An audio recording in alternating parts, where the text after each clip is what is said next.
देश का सबसे भरोसेमंद डिजिटल चैनल वीके न्यूज। नू समेत कई इलाकों में हिंसा भड़की, लेकिन जो तस्वीरें सामने आई उसने हिला कर रख दिया। ऐसा ही एक वीडियो सुप्रीम कोर्ट के वरिष्ठ वकील अश्वनी उपाध्याय ने शेयर किया है, जिसमें एक उन्मादी भीड़ बस पर हमला करते हुए नजर आ रही है।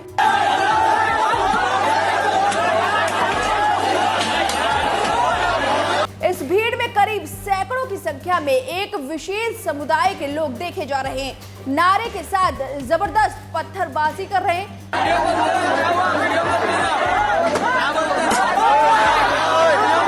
करीब 2 मिनट के इस वीडियो को शेयर करते हुए अश्वनी उपाध्याय ने लिखा है, पत्थरबाजी का परमानेंट इलाज, विशेष स्कूल और विशेष दर्जा बंद करिए, पुलिस रिफॉर्म, जुडिशियल रिफॉर्म करिए, घुसपैठ, घुसखोरी, कालाधन, हवाला, धर्मांतरण और विदेशी चंदा नियंत्रण के लिए कठोर कानून बनाएं, समान शिक्षा, समान नागरिक संहिता, समान जनसंख्या संहिता और समान धर्म स्थल संहिता लागू करिए। अब आप खुद अश्वनी उपाध्याय का ये वीडियो सुनिए, जिसमें उन्होंने बेहद गुस्से के साथ इस गंभीर मुद्दे को उठाया है।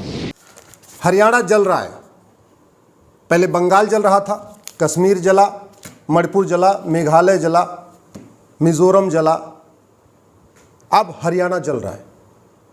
शिव भक्त कांवड़िए जा रहे थे, उनके ऊपर फायरिंग की गई है, पत्थरबाजी की गई है, गाड़ियों को जलाया गया है। और ये कब? जब हम आज़ादी का अमृतकाल मना रहे हैं। 75 साल पहले मजहब के आधार पर विभाजन हुआ। 75 साल पहले यह कह के विभाजन हुआ, हम पाक हैं, तुम नापाक हो, पाक नापाक एक साथ नहीं रह सकते, हम पाक हैं इसलिए पाकिस्तान बनाएंगे। और अब 75 साल के बाद कश्मीर भी जला, दिल्ली भी जला, मणिपुर भी जल रहा है, मिजोरम भी, नागालैंड भी, मेघालय भी, केरल भी, और अब हरियाणा, कहते हैं जाटलैंड, जाटों की धरती जल रही है। सारे बैठे हुए हैं। मैं बार बार कह चुका हूं, हजारों बार कह चुका हूं, आज फिर कह रहा हूं, तू मैं करने, निंदा करने, आरोप प्रत्यारोप करने से मजहबी उन्माद नहीं रुकेगा। ट्विटर ट्रेंडिंग करने से, व्हाट्सएप पे वीडियो शेयर करने से, फेसबुक पे लिखने से मजहबी उन्माद नहीं रुकेगा। लच्छेदार बातें करने से, बतौलेबाजी करने से, बढ़िया भाषण देने से, गंगा जमनी तहजीब की बात करने से, भाईचारा का डोज देने से यह मजहबी उन्माद नहीं रुकेगा। आखिर चीन में पत्थरबाजी क्यों नहीं होती? चीन में आगजनी क्यों नहीं होती? सिंगापुर में आगजनी क्यों नहीं होती? सिंगापुर में पत्थरबाजी क्यों नहीं होती? जब तक वर्तमान कानूनों को बदला नहीं जाएगा, मजहबी उन्माद नहीं रुकेगा। मजहबी उन्माद रोकना है तो 1950 से पहले बने सभी कानूनों को, जितने भी अंग्रेजी कानून हैं भारत में आजादी से पहले के, उनको 100% खत्म करना पड़ेगा। क्रिश्चियन मैरिज एक्ट हो या शरीयत एक्ट हो या पारसी मैरिज एक्ट हो, जो भी कानून है, चाहे 1860 का इंडियन पिनल कोड है, 1861 का पुलिस एक्ट है या 1863 का मठ मंदिरों को कंट्रोल करने वाला इंडाउमेंट एक्ट है, सबको खत्म करना पड़ेगा। जो मजहब के आधार पर विशेष स्कूल खुले हुए, इनको बंद करना पड़ेगा। मजहब के आधार पर विशेष दर्जा दो दिया हुआ है, इसको बंद करना पड़ेगा। मजहब के आधार पर जो दुनिया भर की योजनाएं चल रही हैं, इसको बंद करना पड़ेगा। मजहब के आधार पर जो विशेष मंत्रालय चल रहा है, इसको बंद करना पड़ेगा। देश के सभी बच्चों के लिए, 16 साल तक के सभी बच्चों के लिए, यानी कक्षा 1 से लेकर कक्षा 10 तक इस देश में समान शिक्षा लागू करना पड़ेगा। एक देश एक शिक्षा बोर्ड, एक देश एक पाठ्यक्रम, तब जाके मजहबी उन्माद रुकेगा। 1 नेशन 1 टैक्स लागू करना पड़ेगा, तब भ्रष्टाचार रुकेगा, विदेशी फंडिंग रुकेगी, तब जाके मजहबी उन्माद रुकेगा। 1 नेशन 1 पुलिस कोड लागू करना पड़ेगा। जैसे उत्तर प्रदेश में पुलिस काम करती है, ऐसे पूरे देश की पुलिस काम करे, उसके लिए 1 नेशन 1 पुलिस एक्ट लागू करना पड़ेगा। जो विदेशी फंडिंग आ रही हवाला के जरिए, उसको रोकने के लिए हवालाबाजों की 100% प्रॉपर्टी जब्त करने के लिए कानून बनाना पड़ेगा, उनको फांसी देने के लिए कानून बनाना पड़ेगा, तब मजहबी उन्माद रुकेगा। जो इस तरीके से ब्लैक मनी जनरेट हो रही भारत के अंदर, खासतौर पर ड्रग स्मगलिंग के जरिए जो पैसा इकट्ठा हो रहा है, वो सारा मजहबी उन्माद में जा रहा है। मजहबी उन्माद के लिए उसकी फंडिंग हो रही है। तो ड्रग स्मगलिंग के लिए कठोर कानून बनाना पड़ेगा, सिंगापुर की तरीके फांसी देने का कानून बनाना पड़ेगा, तब मजहबी उन्माद रुकेगा। इसी तरीके से घुसपैठियों की 100% प्रॉपर्टी जब्त करने और आजीवन कारावास देने के लिए कानून बनाना पड़ेगा। घूसखोरी को देशद्रोह घोषित करना पड़ेगा। ये जितना अवैध काम होता है उसमें सब घूस ली जाती है। जितना घुसपैठियों का कागज वगैरह बनता है सब घूसखोरी से बनता है। तो घूसखोरी और घुसपैठ के खिलाफ कठोर कानून बनाना पड़ेगा। काला धन हवाला के खिलाफ कठोर कानून बनाना पड़ेगा। धर्मांतरण और जनसंख्या विस्फोट के खिलाफ कठोर कानून बनाना पड़ेगा। तब मजहबी उन्माद रुकेगा। तू मैं नूरा कुश्ती, आरोप प्रत्यारोप और दांत तोड़ देंगे, ये करने, धरना प्रदर्शन करने और सड़क पे कैंडल मार्च करने, जंतर मंतर पे इकट्ठा होने से मजहबी उन्माद नहीं रुकेगा। कानून बनाना पड़ेगा। जुडिशल सिस्टम को ठीक करना पड़ेगा। एक साल के अंदर जिहादियों को सजा होना शुरू हो जाए। तो पुलिस रिफॉर्म करना पड़ेगा, जुडिशल रिफॉर्म करना पड़ेगा, एडमिनिस्ट्रेटिव रिफॉर्म करना पड़ेगा, एजुकेशन रिफॉर्म करना पड़ेगा, तब मजहबी उन्माद रुकेगा। 1 नेशन 1 टैक्स लागू करना पड़ेगा, 1 नेशन 1 पिनल कोड लागू करना पड़ेगा, 1 नेशन 1 पुलिस कोड लागू करना पड़ेगा, 1 नेशन 1 जुडिशल कोड लागू करना पड़ेगा, 1 नेशन 1 एडमिनिस्ट्रेटिव कोड लागू करना पड़ेगा, 1 नेशन 1 बैंकिंग कोड लागू करना पड़ेगा, तब मजहबी उन्माद रुकेगा। अभी तो बैंकों के जरिए विदेशों से बहुत बड़ी मात्रा में फंडिंग हो रही है। अरब देशों से, खाड़ी देशों से, बाकी और देशों से बाकायदा बैंकों के जरिए पैसा आ रहा है। तो 1 नेशन 1 बैंकिंग कोड लागू करना पड़ेगा। इसी तरीके से भारत में 1 नेशन 1 एंडाउमेंट कोड लागू करना पड़ेगा। जो मठ मंदिर सरकार के कंट्रोल में, इनको फ्री करना पड़ेगा। मठ मंदिरों को कल्चरल सेंटर बनाना पड़ेगा, तब जाके यूनिफॉर्म सिविल कोड लागू करना, तब जाके मजहबी उन्माद रुकेगा। 1 नेशन 1 इलेक्शन कोड लागू करना पड़ेगा। ये चुनाव जो हर 5-6 महीने में हो रहे हैं, साल भर में हो रहे हैं, पूरे देश में पूरे साल चुनाव ही चलता रहता है कहीं न कहीं, इसको बंद करना पड़ेगा।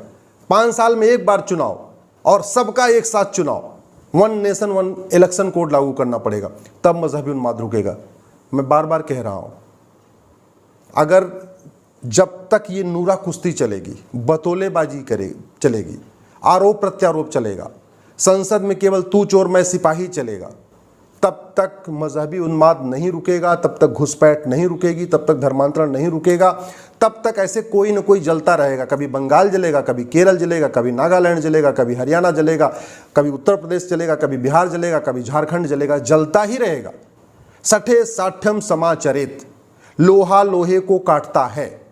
ये सिद्धांत पूरी दुनिया में ट्राइड एंड टेस्टेड है। रूस में न पत्थरबाजी होती है, न मजहबी उन्माद होता है, न आगजनी होती है। सिंगापुर में न पत्थरबाजी होती है, न मजहबी उन्माद होता है, न आगजनी होती है। आपके चीन में न पत्थरबाजी होती है, न आगजनी होती है, न मजहबी उन्माद होता है। क्यों? आपको क्या लगता है कि वहाँ के नेता बहुत पावरफुल हैं, बड़े अच्छे हैं? नहीं, कानून अच्छा है। नेता पावरफुल नहीं होता है, पावरफुल होता है कानून। डॉक्टर अच्छा नहीं होता है, अच्छी होती है दवा। शरीर के अंदर दवा जाती है तब बीमारी ठीक होती है। इसी तरीके जब देश का कानून अच्छा होता है तब मजहबी उन्माद रुकता है, तब कट्टरवाद रुकता है, तब चरमपंथ रुकता है, तब ये अराजकता रुकती है, तब ये आगजनी रुकती है। भारत में इतनी हत्याएं होती जा रही हैं। जब हत्या होती है तब फिर वही फांसी दो, फांसी दो, फांसी दो। हर हफ्ते कोई न कहीं जिहादी हत्या होती रहती है, हर हफ्ते कहीं न कहीं आगजनी होती रहती है। कश्मीर के जो अलगाववादी थे, कश्मीर के जिहादियों को फांसी हुई आज तक, दिल्ली के जिहादियों को फांसी हुई आज तक, बंगाल के जिहादियों को फांसी हुई आज तक, जयपुर में जो इन्होंने हत्याकांड किया उनको जिहादियों को फांसी हुई, अमरावती में जिन्होंने हत्या किया उनको फांसी हुई, लखनऊ में जिन्होंने हत्या किया उनको फांसी हुई? नहीं हुई। जब फांसी नहीं हुई तो खौफ कैसे आएगा? आखिर चीन में क्यों खौफ है कानून का? कानून कठोर है। आज अपराध किया, 1 महीने के अंदर जांच, साल भर के अंदर सजा। ये होता है कानून का खौफ। ऐसी व्यवस्था बनाना पड़ेगा, तब जाके मजहबी उन्माद रुकेगा, नहीं तो ये चलता रहेगा। और ख़ास तौर पर आपको बता दूं, पूरी दुनिया में जहाँ पे भी मदरसा है वहाँ पे दूसरे पंथ के लोग शांति से नहीं रह पा रहे हैं। ये फैक्ट है, आप देख लीजिए। पाकिस्तान में मदरसा है, जो गैर मुस्लिम के साथ क्या होता है आपको पता है। अफगानिस्तान में मदरसा है, गैर मुस्लिम के साथ क्या होता है आपको पता है। बांग्लादेश में मदरसा है, गैर मुस्लिम के साथ क्या होता है आपको पता है। अरे भैया, उस स्कूल में सिखाया जाता है कि मुस्लिम गैर मुस्लिम एक समान नहीं है, महिला पुरुष एक समान नहीं है। भारत के आपके हर थाना, हर क्षेत्र में एक मदरसा खुल चुका है और भारत के अंदर उन मदरसों में सिखाया जा रहा है कि हिंदू मुस्लिम एक समान नहीं होते, पारसी और मुस्लिम एक समान नहीं होते, महिला पुरुष एक समान नहीं होते। उसमें ऐसी ऐसी सीख दी जा रही है जो हमारे कॉन्स्टिट्यूशन के खिलाफ है। मदरसों में जो टीचिंग है वो भारतीय परंपरा के खिलाफ है, भारतीय दर्शन के खिलाफ है, वसुधैव कुटुंबकम के खिलाफ है, नारी तू नारायणी के खिलाफ है, संविधान में जो इक्वेलिटी, जस्टिस, लिबर्टी, फ्रेटर्निटी लिखा है उसके खिलाफ है। तो ऐसे स्कूल जहां जहर बोया जा रहा है, जहर सिखाया जा रहा है, सबको एक समान सिखाया नहीं जा रहा है, भाईचारा नहीं सिखाया जा रहा है, विश्व बंधुत्व नहीं सिखाया जा रहा है, नारी तू नारायणी नहीं सिखाया जा रहा है, वसुधैव कुटुंबकम नहीं सिखाया जा रहा है, सर्वधर्म समभाव नहीं सिखाया जा रहा है, उन स्कूलों को बैन क्यों नहीं कर देते? क्यों नहीं इस देश में समान शिक्षा लागू कर देते? One nation one education board, one nation one syllabus, one nation one curriculum. अगर आपको मेरी बात ठीक लगी हो तो इस वीडियो को अधिक से अधिक शेयर करिएगा।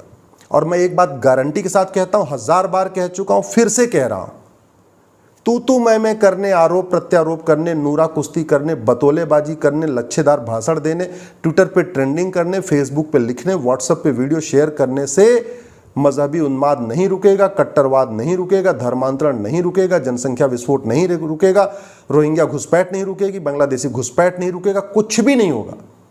लेकिन सब चीज का इलाज है कठोर कानून। कानून बनाने की कोई लागत नहीं होती है। तो आप लोग अपने अपने ग्रुप में इकट्ठा होकर अपने अपने सांसदों का घेराव करिए, सांसदों को पकड़िए और उनसे बोलिए कि भाई कठोर कानून कब बनेगा, चीन जैसा कानून, सिंगापुर जैसा कानून, अमेरिका जैसा कानून कब बनेगा। यही इसका समाधान है। नहीं तो आज हरियाणा जला है, कल आज कोई और जिला जला है, कल आपका भी जिला जलेगा, आपका भी घर जलेगा, ये निश्चित है। वीके न्यूज, राष्ट्र के नाम।